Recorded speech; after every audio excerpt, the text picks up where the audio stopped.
বড় চমক দিয়ে 2026 বিশ্বকাপের স্কোয়াড ঘোষণা করেছে সাবেক বিশ্ব চ্যাম্পিয়ন ইংল্যান্ড। 26 সদস্যের দলে সুযোগ পাননি Phil Foden, Cole Palmer, Luke Shaw, Trent Alexander আর্নল্ডের মতো তারকারা।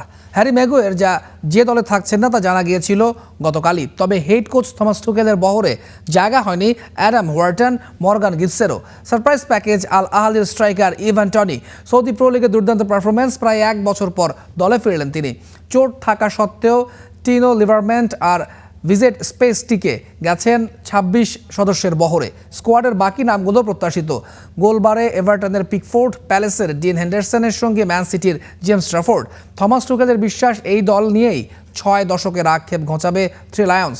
এবারের বিশ্বকাপে এল গ্রুপে খেলবে ইংল্যান্ড। 17 জুন ডালাসে ক্রোয়েশিয়ার বিপক্ষে মাঠে নামবে তাদের বিশ্বকাপ মিশন শুরু হবে।